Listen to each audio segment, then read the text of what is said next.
Welcome to Oxford News This Week. I'm Elgin Nichols. And I'm Terry Stiles. In this week's news, a business is taking donations to help hurricane victims.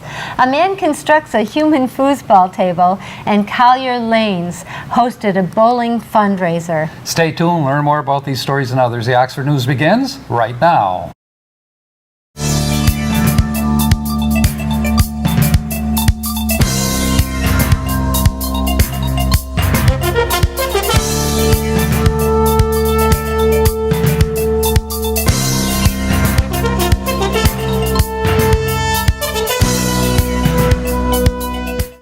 A business that dedicates itself to helping people find the perfect home is now hoping to help the estimated 30,000 people who have been displaced from their homes following Hurricane Harvey and Hurricane Irma.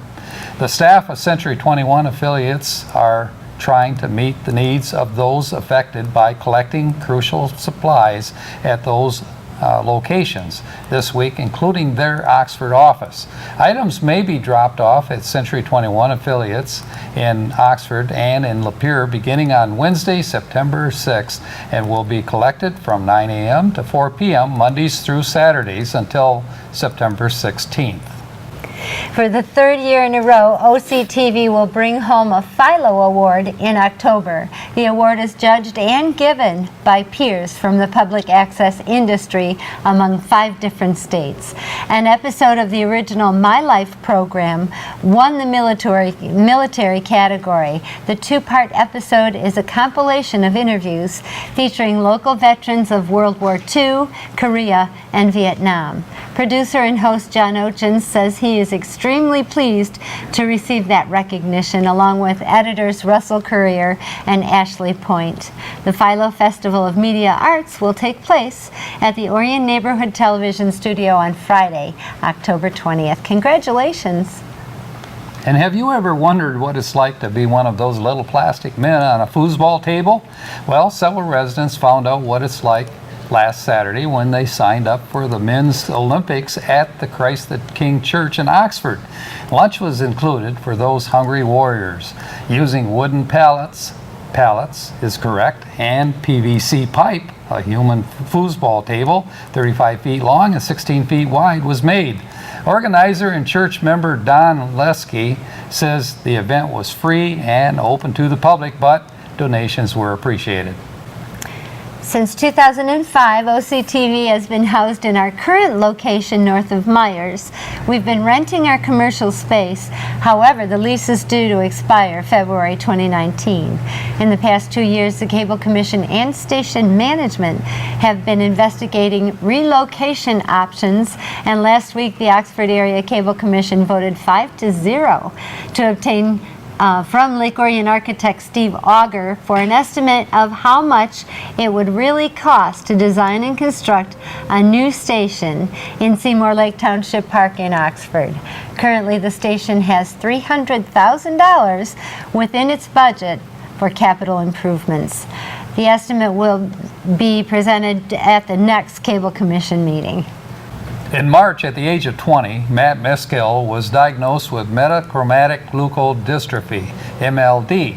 Meskill and his family must now travel to Minneapolis for 3.5 months while he undergoes and recovers from chemotherapy and blood cell transplant. A bowling fundraiser also has been called, and it's called Strike Out MLD, and was organized to help the Meskills with mounting medical travel and living expenses while in Minnesota. For those of you who could not attend the event, donations may also be made at TCF Bank to the benefit for Matthew Meskill account. No account number is required. Mail check donations to the benefit to TCF Bank, 200 East Auburn Road, Rochester Hills, Michigan, 48309 would be kindly appreciated. Addison Township residents are invited to share their classic cars, motorcycles, and delicious cupcakes with the community at the 3rd annual Classic Car and Cupcake Challenge on Saturday, September 16th from 1 to 4. Local bakers are encouraged to exhibit their skills in the kitchen by entering the cupcake contest inside the library located on Rochester Road, while automobile and motorcycle enthusiasts can display their vehicles outside the library parking lot for a chance to win an award. Try your sweetest to top last year winner Lynn Beamer. Volunteers will be portraying Oxford's pioneers during an October 15th walking tour of the Township Cemetery. Folks are invited to stroll along the tombstones and with a journey into the past on Sunday, October 15th, as the Northeast Oakland Historical Society conducts a walking tour of the Oxford Township Cemetery. That's it for Oxford News this week. If you'd like to learn more about these stories and others, you can catch us on our website at occtv.org, on YouTube, and of course on our regular cable channels, Charter 191 or AT&T Channel 99. Coming up soon on OCTV, our very own Cody Wright with the Sports Report, and you won't want to miss Auto Talk and Science in the News with Dave Kenny. I'm Terry Stiles. Thanks for watching Oxford News This Week, where we bring your news closer to home. And I'm Elgin Nichols. Remember, always be kind to your friends and neighbors, and thanks for watching.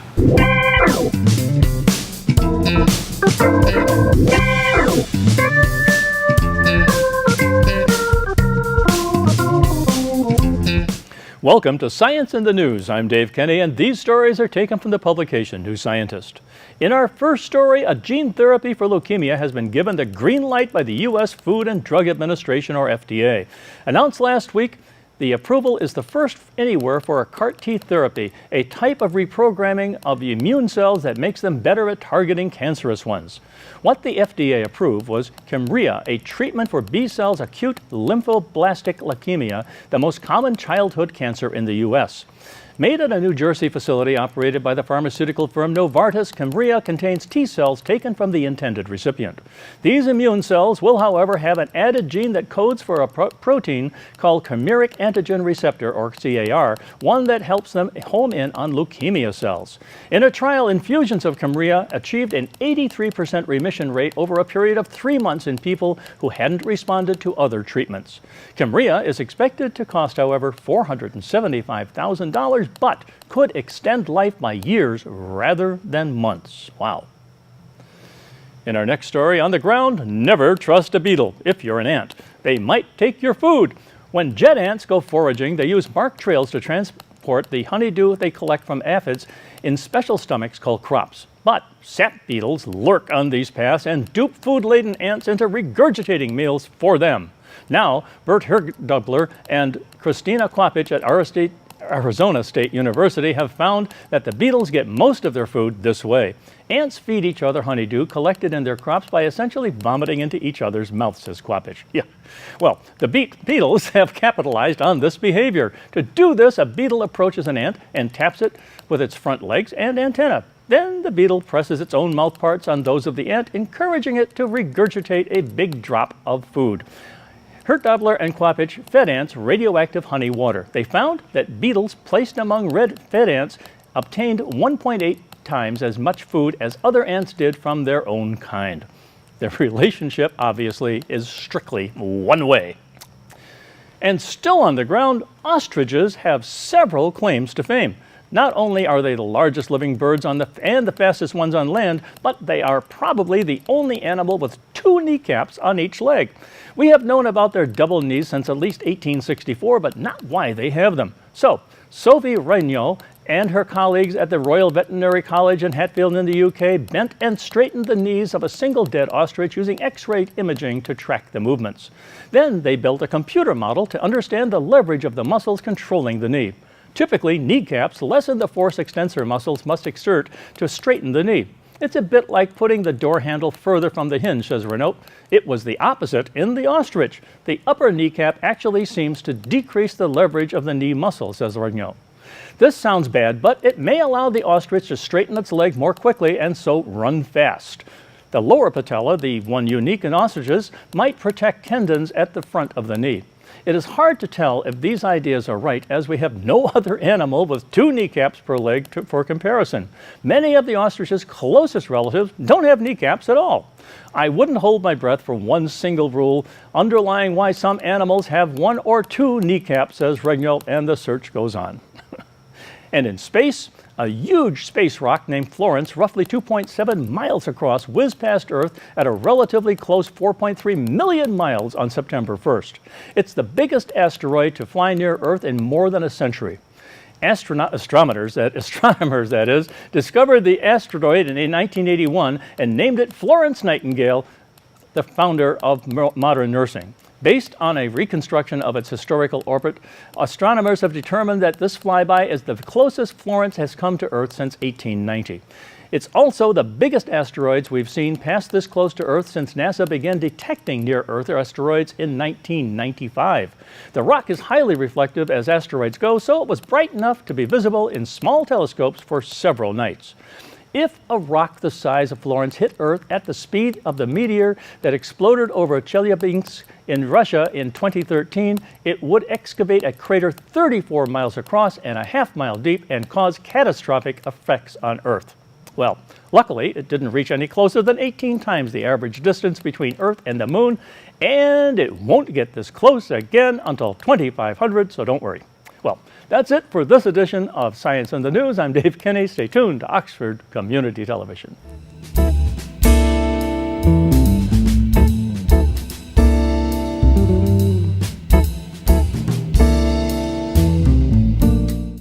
What's going on, Wildcat fans? Cody Wright here once again with the Sports Report. We are fully engaged in this year's fall sports season, so let's take a look and see what is happening. Boys soccer went on the road for 2 games, first facing Rochester Adams, falling to a score of 6-0. They then headed over next door to take on our rivals in Green, also facing some trouble and falling 4-2. And the boys tennis so far have only had 1 match for the books. However, it was a good one when we went on the road and took on Brandon High School and ended in a win of 7-1. And the girls swim team had a meet here at home against Notre Dame Prep, which was a nail-biter. We ended with the win, however, the meet was extremely close, Oxford with 90 points and Notre Dame with 88. Our girls volleyball varsity have had a busy schedule so far. The varsity club had 3 matches in a row here at home against Clarkston, Flushing, and North Branch. We struggled, however, and didn't win any of them, but they were fairly close, Clarkston being 2-0, Flushing 2-1, and North Branch 2-0. It's still very early, and the girls have time to find their teammates and build up team chemistry. The JV club also had a 3-match schedule against Port Huron, Stony Creek, and Northville. They had a bit more success winning 2 of the 3, defeating Port Huron 2-0 and Stony Creek 2-0 as well. However, Northville took us down with a final score of 2-0. And lastly, a reminder that the first home football game is on the 22nd against Clarkston. Kickoff is set for 7 p.m. And that should just about wrap up this week's report. Don't forget to go to oxfordathletics.org for more information on the upcoming events and times for all fall sports. Again, that's oxfordathletics.org. While you're at it, might as well go to occtv.org and take a look at our coverage of the games if you couldn't make it. It's all on our YouTube page, which can be accessed through the website. Once again, that's occtv.org. Well, that's all for this week's report. Thanks for watching and tune in next time. I'm Cody Wright. Go Wildcats.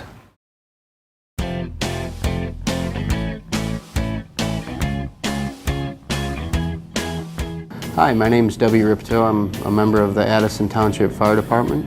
I'm a lieutenant here. I've been here for 13 years. Today, we're going to talk about address signs and having your driveway properly marked and making sure that when there's an emergency, we're going to get there quickly and safely to help you with your emergency. Here are some things that we need to keep in mind when you mark your driveway and or your mailbox. In some situations, you may have to mark both your mailbox and your driveway. In situations where your driveway is across the street from your mailbox, or if you have a shared driveway where multiple houses are on your driveway, or if your driveway splits off into 2 or 3 areas, wherever it splits, you might want to have an address sign marking what side to go on, whether it's left or right or straight or however you need to do it. It's going to make our job a lot easier to get to you in that state of emergency. A few other things to keep in mind is you can have your address sign vertically or you can have it displayed horizontally. We highly suggest that you mark both sides of your address so that whenever we're coming from the north or the south or the east or the west, we can see that driveway on both sides. In our engines, in our ambulances, we have our map books. And in our map books, we have very detailed oriented pictures showing exactly where the addresses are. But having that marked, your address sign marked or your driveway marked, will definitely ease us in finding your address in that state of emergency. Okay. In the map book, we have all of our hydrants marked, we have all of our streets marked, and it makes it a lot easier for us to find. So that's typically the officer's job, sitting in the officer's seat.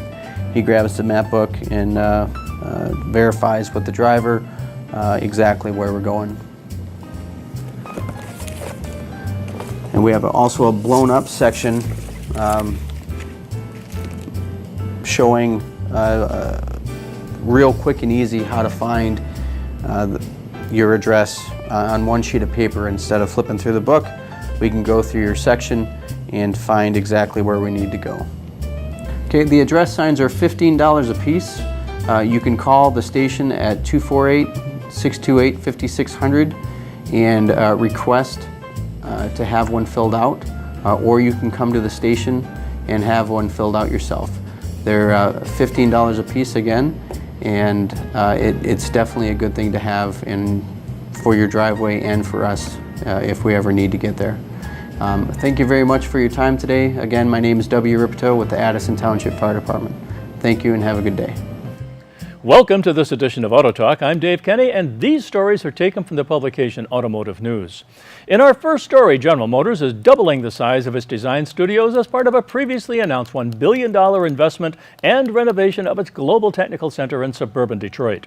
The automaker on August 30th said it would break ground in mid-2018 on a 360,000 square foot studio building, which will surround its historic design dome, auditorium, and viewing patio.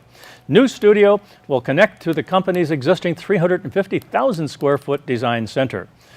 The project is expected to take 2 to 3 years and includes the addition of a parking structure underway at the southwest corner of the campus. Michael Simcoe, GM's Vice President of Global Design, said the new space will help his team be better prepared to develop cutting-edge designs for emerging autonomous vehicles and popular services such as ride-sharing and ride-hailing. GM announced the $1 billion investment in the Warren, Michigan Technical Center in May of 2015, a year after substantial flooding damaged several parts of the campus. The investment included new construction, significant renovations of some facilities, and the expansion of some operations. Significant renovations were made to operations that included vehicle engineering, pre-production engineering, and alternative energy center. In our next story, self-driving vehicles will generate unfathomable amount of data, and companies will need to work together if they want to take advantage of new and larger sources of information, an Intel executive says. Kathy Winter, Intel's Vice President of Automated Driving Solutions, says production-level autonomous vehicles will create massive amounts of data from onboard sensors and connected services. It will be up to manufacturers to determine which data are useful and how to share access. Intel estimates that self-driving vehicles will generate about 4,000 gigabytes of data daily, compared with 0.65 gigabytes the average person creates a day with connected personal devices such as smartphones and computers. Vehicle-generated data includes technical information about the vehicle crowdsourced data from fleets, such as sensor inputs used for traffic updates and personal preferences of passengers. Autonomous vehicles used for testing are providing a window into how this data generation will work. Much of the information from these vehicles is immediately used for technological development. Most is stored on a cloud network, which can be accessed from anywhere and is powered by massive server collections housed in data centers. Once self-driving vehicles reach production level, manufacturers will have to prioritize the data generated to avoid overspending on storage. That's a learning process everyone will need to go through in the next couple of years, Winter said. To maximize data deemed valuable, manufacturers will also need to determine how to share and access each other's findings, especially information that affects safety, she said. Each company is different in how it prioritizes and manages data, but there will need to be an industry standard for types of data needed to ensure passenger security. Wow. And over at Cadillac, Top-end Cadillac CT6 models with Super Cruise semi-autonomous driving system will start at about $71,300, in line with entry-level tax-credited Tesla S models equipped with similar technology. Uwe Ellinghaus, Cadillac Chief Marketing Officer, on August 30th confirmed Super Cruise will be a $5,000 option beginning this fall on the CT6 Premium Luxury trim, which starts at $66,290, including shipping. The system, as first reported by Automotive News, will be standard on the top-end CT6 Platinum model. That model will start at $85,290, including shipping, a $500 increase from the 2017 model year, but the same as the initial 2018 pricing. Ellinghaus said Cadillac plans to have its network of more than 900 dealers have CT6 models with Super Cruise in their courtesy fleet, so customers will have a chance to experience it. Super Cruise includes Cadillac's driver awareness and convenience and enhanced vision and comfort packages. The Cadillac system controls steering, braking, and acceleration in certain situations. It allows drivers to take their hands off the steering wheel and feet off the pedals while driving. But Cadillac's system has additional safety measures that monitor facial cues and pupils. The system senses the driver is sleeping or not paying attention. It sends alerts including audio warnings and a light bar in the steering wheel. Unlike Tesla and a few other luxury brands, Cadillac won't force drivers to touch the wheel every so often to prove they're ready to take over if the car encounters a situation it can't handle. Instead, the CT6 watches the driver's eyes through an infrared camera on the steering column. Super Cruise also uses precision LiDAR map data. If the driver does not take control of the vehicle after receiving alerts, the system will safely stop the vehicle. Something else.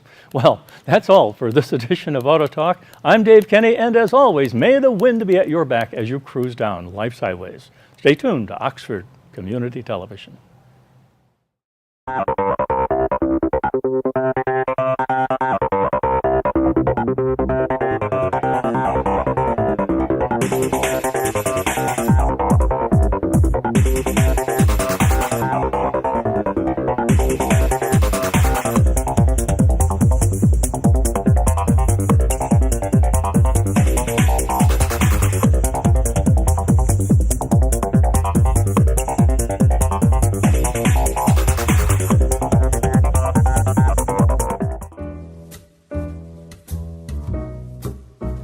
We here at OCTV cover the local events and government meetings of Oxford, Addison, and Leonard. We also produce and edit programs for you viewers out there. With the leadership of our station manager, Bill Service, we have been a very successful team, winning awards from the state of Michigan for Best Electronic Media, giving attention to our local veterans. We also won awards for excellence in directing and educational programs. With the help of our great new equipment and our technical directors, we write, produce, and broadcast our local news for you. Without our production manager, Terry Stiles, our channel and station wouldn't be the well-oiled machine it is today. She coordinates the editing assignments and shoot schedule with our editors and camera people.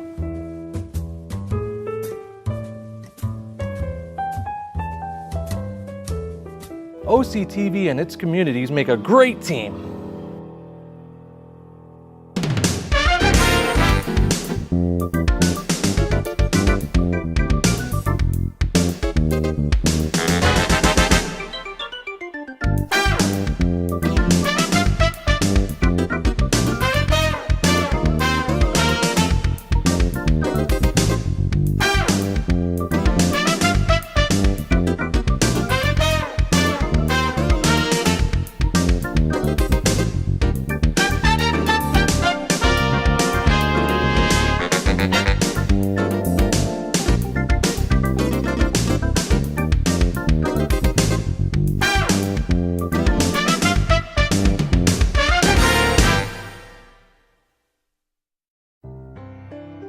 Hi, I'm Julie Hogan. Welcome to your weekly calendar of events, where we feature your weekly community events for Oxford and Addison Township, including charity, special fundraisers, and general community information. If you or your organization would like us to help you get your message out to our viewing public, please contact us at 248-628-9658 or go to our website, occtv.org. The Oxford Women's Club is hosting their annual 2017 fashion show to raise funds for their scholarship fund. This event will be held on Wednesday, October 4th at the Boulder Point Banquet Center at One Champion Circle in Oxford.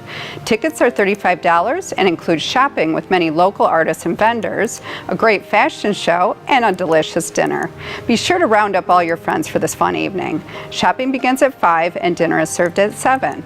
If you'd like more info about this organization, its scholarship fund, or just to purchase tickets, contact Sharon at 248-628-9278 or go to the club's website at oxfordwomensclub.com. Also, if you'd like to become a vendor for this upcoming fashion show, contact Nancy Martin at 248-672-9414 or email her at nancykmartin@hotmail.com. Mark your calendars. The Oxford Chamber of Commerce 15th Annual Women's Expo Save Second Base will be held on Sunday, October 15th from 11 a.m. to 4 p.m. at the Boulder Point Golf Club in Oxford. Every year, the Oxford Chamber of Commerce hosts this event in efforts to raise awareness for breast cancer and raise money for qualifying women in Oakland County to receive mammograms. This year's Women's Expo provides a Sunday afternoon of not only great food and wine, but also luxury raffles, demonstrations, and so much more. Be sure to bring all your friends.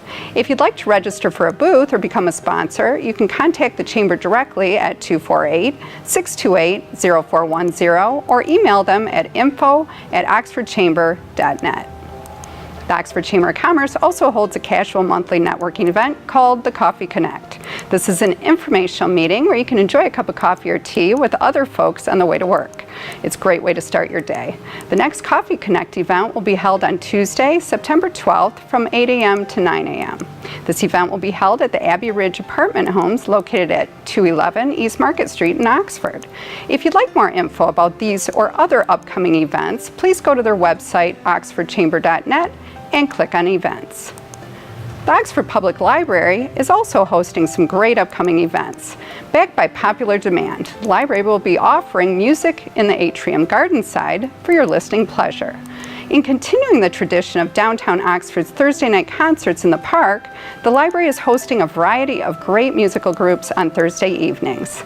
The next musical group will be on Thursday, September 21st at 7 p.m., featuring the Spangler Smith Quartet, who will entertain you with a mix of jazz, swing, and blues. Also at the library, bring a sweater and join one of the adult librarians and other book lovers for a walk around Powell Lake. Share what you've enjoyed reading and get ideas for new books to try. Please meet by the fireplace in the adult room if it's raining, and note that this is an adult-only pet-free event. This event will be held on Tuesdays at 1:30 p.m. on October 3rd and November 7th. For more information about any of these library events, contact the Oxford Library at 248-628-3034 or go to their website at miopl.net and click on Events. If you own a business, belong to an organization, or a local resident wishing to show your support for our school programs, music concerts, or any of the many programs broadcast by our TV station, you could become a sponsor or underwriter for OCTV. A promotional spot will be created just for you, and our broadcast announcers will give you continuous recognition. It's a great way to promote your organization. For more information, contact our station manager, Bill Service, at 248-628-9658 or email him at manager@octv.org. Also, don't forget, you can locate our OCTV program schedule by going to our website and clicking on Schedule. There you'll find a list of great OCTV programs, dates, and times. One program I highly recommend is our Community Access, hosted by our very own Bill Service. Bill always has interesting local stories and great interviews that are relevant to your community. Check it out. I'm Julie Hogan, and this is Oxford Community TV's weekly calendar of events. Join us next week to learn more about new and exciting events happening in your neighborhood. Until then, make it a great week, and thank you for watching.